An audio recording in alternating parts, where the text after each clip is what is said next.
Annual dinner meeting last night at the Holiday Inn West. Some 500 United Fund volunteers attended.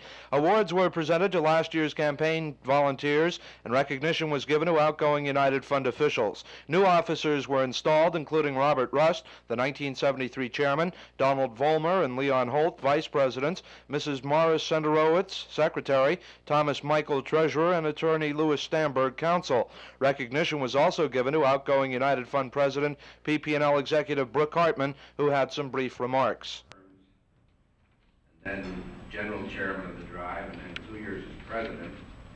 And during those 4 years, I think we raised almost, I was associated at least with the raising of almost $5 million. And it sort of gives you a feeling of satisfaction, not for just those dollars, but for the good that it represents in our community. And thanks again, Mayor Bartholomew and everyone else for your thank yous to me, but I think I should thank you for the opportunity of service. Outgoing United Fund President Brooke Hartman, an executive at PP&L. Taking over the reins of leadership was the United Fund's new president, Frank Emben, an assistant manager of personnel and industrial relations at the Allentown Works of General Western Electric. Emben was instrumental in the Lehigh County chapter of the Red Cross's efforts last year to aid victims of Tropical Storm Agnes. As for the present time, Emben reports there are 4 capital drives going on in this area at the present time. He feels they should be limited to 1 per year, and all member agencies will be called to a meeting in the near future to discuss the problem with the United Fund's new president, Frank Emben.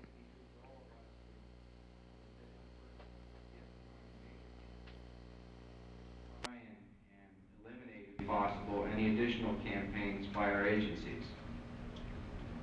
I think thirdly, I find this from my job at Western Electric, where I am involved in passing on the request of all different agencies for capital gifts and so forth. The amount of capital campaigns that have been going on in the last 2 years is really staggering. Our community has the ability to support capital campaigns, but I think we've been pushing that to a limit a little bit.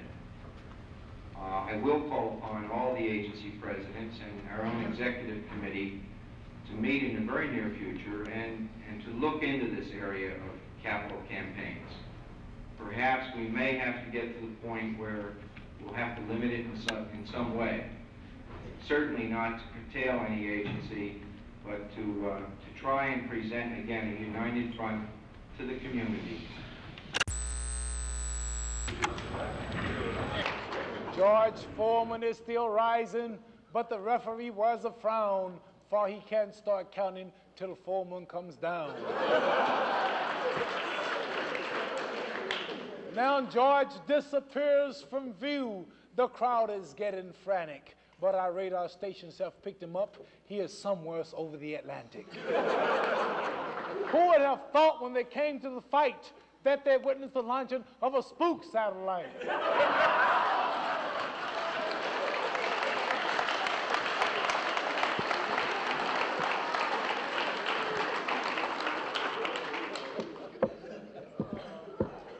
No, none of them. You won't hear too much talk about me. They're not too anxious to fight myself. See, you can't look at what Foreman did to Joe Frazier and think that he's ready for me. See, Joe Frazier was like finished. He was too fat. He was off. I believe he was something, he's internally so some way hurt, but they just didn't want to admit it because too much prestige involved, too much money, the heavyweight title. 2 fellas he fought weren't even ranked and couldn't knock him out. They got to him, but they just couldn't follow it up. It was only a matter of time. But George Foreman and his trainers and advisors are too wise to think about. See, I'm 6'3". I'm not short like Joe Frazier. And I don't stand there and keep coming in running into punches. I'm a pretty boxer. I move. I be dancing and doing the shuffle and all that pretty stuff. But see, you meet me, you're in trouble. See, it'd be totally different. Too much experience. And actually, I whipped Joe Frazier, so I haven't taken a lot of punishment. And so they're not too anxious. He's not ready for me yet, although he's champion, but I'm still way too far ahead of George Foreman as far as experience is concerned. He just got out of the Olympics and he beat nobody after I beat him, so now all of a sudden he's in a position which he can't hold. But they're not. You won't hear them talk much about me for a little while right now. Muhammad Ali talking about last night's Foreman-Frazier fight and speculating on what will happen when he gets the chance to dethrone the new heavyweight champ. Ali generally took credit for setting Frazier up for Foreman's victory. Ali feels his fight with Frazier ruined Frazier as a fighter, making him easy prey for Foreman. We'll have an exclusive interview with Muhammad Ali coming up at 6:25 in this newscast.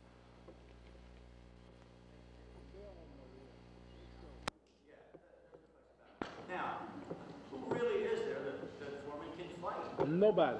Well, he can fight. There's a lot of men. See, here's the position he's in. When you say draw money, see, a promoter, they're looking for something that's going to draw. And like I've spoiled all the boxing fans and everybody. See, after hearing me, they don't want to hear nobody else. If George Foreman came up here now, Joe Frazier, you think they could talk to you like this? How you feel, George? I'm in good shape. I one left jab. I still got to run 4 miles every day. Archie Moe and Joe Lewis helped me out. I mean, my left hook that did the job. I mean, you take a person, the poets don't understand that kind of talk. Beautiful models, you know, like I attract a lot of people, see. I attract the black militants because they like what I represent. I attract the rednecks because they want the nigger whoop. And I attract the Muslims all over the world because I'm an Islamic faith. So like the poets, I mean, it's the personality that attracts. So like these fellas don't have the personality to say I want $1 million to defend my title, or I want $500,000 to defend my title, because there are not enough fight fans to buy.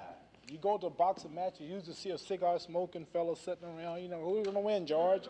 You know, when I'm fighting, it's a fashion show. For miles, all you see is Lincolns and Mark IIIs and Cadillacs and Rolls Royces and the pimps and the players, and they all fall in. Yeah, and all the pretty girls and everybody from Russia and Africa and England. The world comes because I demand it, because of who I am in my color, all I represent, the struggle and everything. So like, this is why I can fight Ken Norton after George Foreman, $300,000. I can go fight Ron Lyle, $300,000. The same George Foreman could fight him, and it wouldn't be no fight. It wouldn't be just two boxers. Joe Frazier came in the ring. I didn't see the fight the other night. I didn't want to go away in the field. It's too far to drive. But I understand Joe Frazier came in the ring, and it wasn't no, hey, George Foreman came in. He just stood there. It wasn't no big thing. When I come to the ring, I need policemen. I need guards. They fight knocking people off of me. Girls, oh, Ali, get away, girl. Oh, baby, get away, girl. Get off me. See, not with them, see. So this is why I can go on and keep, as you see now, you hear me talking and you see my personality. Well, this is what attracts. This is what sells. They can't do this. See, when I go to Vegas to meet this Joe Bugner, the gimmick will be he's the latest of the great white hopes. You know, and I build all this thing up about the white hope and you can't get in. You know, I predict a round, like Bobby Foster, I predicted round 8, and he went in 8. See, very few people can do that. So this is why him and his title, answering your question, ain't nothing he can do behind me, because it's embarrassing to, say, for an example, take a title defense for, say, $100,000, and the number one contender's over for $300. It makes you look bad.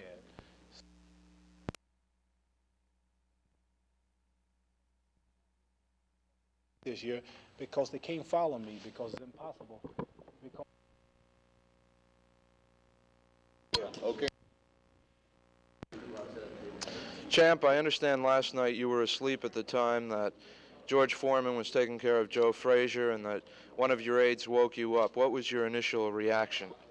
Well, I knew the Foreman would knock him out. I figured it might be 5 or 6, but I was surprised it was so quick. It only let me know how bad that I really whipped Joe Frazier, and I think the world will see what I took out of him, because he was not the Joe Frazier, the same Joe Frazier after I fought him. He showed it with his first 2 fights with Ron Standard and Terry Daniels, and as soon as he fought somebody of quality, it showed. But I beat him, and George Foreman finished him off. You didn't expect Frazier to win? No, impossible.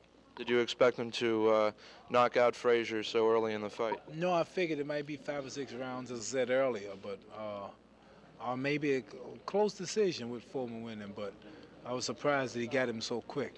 Frazier was hurt worse than I thought he was after I fought him. How much, for example, Foreman, how much respect do you have for him as a fighter? Well, Foreman is good. He's got an illusion championship. He didn't really win the championship from a bona fide, top-notch Frazier or Muhammad Ali. He beat a sick man, and he's a little ahead of his time. I don't think he's qualified to really hold the crown. What we'll tell is 1973. If he don't meet me, then I'll probably fight the 10 top contenders, and he won't fight them. He'll either duck them or he'll make some excuse or go somewhere or work with the kids, as I heard he said he was going to do. But he won't be too anxious to fight myself or no top-notch fighter, because his trainers and people realize that he didn't beat the Joe Frazier that I beat, and they realize he didn't beat me. And they know that when I beat Joe Frazier out of shape, they know that I'm now in shape after 10 fights and 2 years from Joe Frazier. I'm a better and a more rougher, a greater Muhammad Ali than I was 2 years ago. So at 2 years ago, they know that I really beat the rough Joe Frazier, but he beat the has-been Joe Frazier. So if they realize that if they fight the Muhammad Ali that fought Joe Frazier, now I'm better, they realize they're not ready, but they have the championship, but they're not physically ready. Now, everyone was talking about a rematch between you and Frazier. Yes, and I'm angry because I wanted it, and I'm mad at Foreman for taking my job. You still want it? No, he's finished now. I mean, anybody in their right minds, as active as I've been, this is my 10th fight coming up next month with Joe Bugner. They know that what I would do to Joe Frazier if George Foreman did it. And I have to watch the films and see how he beat him. And did you see the fight? I saw it, yes. Was Foreman swift and fast? No. Was he just lunge punches? Yeah, No sharp punches? No. Well, then Joe Frazier wouldn't stand a chance with me. I'd hit him 10 times to Foreman's 1. I'm in shape now. I was off 4 years, and I beat Joe Frazier at his best. At 205 pounds, he was 214 and washed up, inactive. I beat him when he was at his best. Now I'm better than that. So I would slaughter that Frazier now.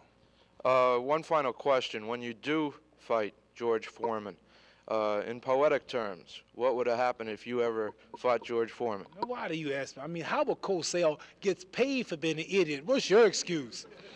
No, just joking. Well, I don't really have one for Foreman yet. I'll get one. But somebody told me, you better watch George Foreman because he's awful strong. I said then he should try Ban Roll-On. Muhammad Ali. Roger Miles will be back with tonight's weather forecast after this announcement.